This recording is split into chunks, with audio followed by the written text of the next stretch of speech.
Kamu tahu nggak sih bagaimana e-commerce menghubungkan CTC, BTC, dan BTB di seluruh dunia? Kalau belum tahu, mari kita cari tahu di video ini. Sekarang hampir semua aktivitas jual beli bisa dilakukan dari layar ponsel. Tapi di balik kemudahannya, e-commerce sebenarnya sedang menghubungkan 3 model transaksi besar, yaitu CTC, BTC, dan BTB. Dan semuanya terhubung secara global. Apa sih CTC, BTC, dan BTB itu?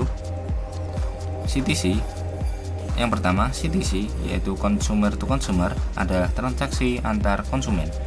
Contohnya, ketika seseorang di Indonesia membeli barang koleksi bekas dari penjual individu di Amerika melalui situs seperti eBay. Tidak ada toko besar, hanya 2 pengguna biasa yang bisa terhubung berkat platform digital.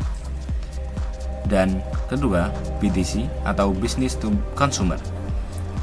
Dalam model ini, sebuah perusahaan menjual langsung ke konsumen. Misalnya, brand skincare dari Korea menjual produknya secara resmi ke pembeli Indonesia lewat marketplace internasional.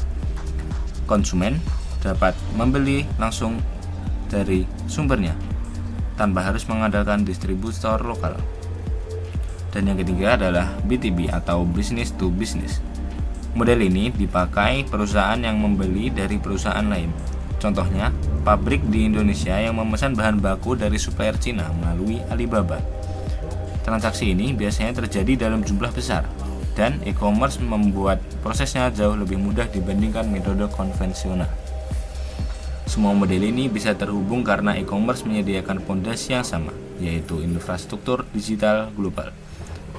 Mulai dari server dan cloud computing yang menjaga situs tetap stabil, hingga teknologi otomatisasi yang memantau stok, pengiriman, dan komunikasi.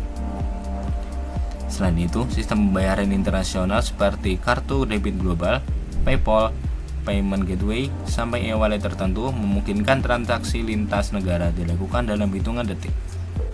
Pada akhirnya, e-commerce berfungsi seperti jembatan besar yang menghubungkan individu, bisnis kecil, dan perusahaan besar dari seluruh dunia dalam satu ekosistem.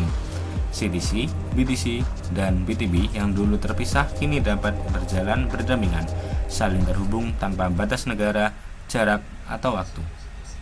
Dan itulah bagaimana e-commerce menghubungkan seluruh model transaksi global dalam satu sistem yang dinamis. Sekian video saya atas nama Ahmad Fikri Habibi dengan nomor induk mahasiswa E412505541 dari Prodi Teknik Informatika Politeknik Negeri Jember.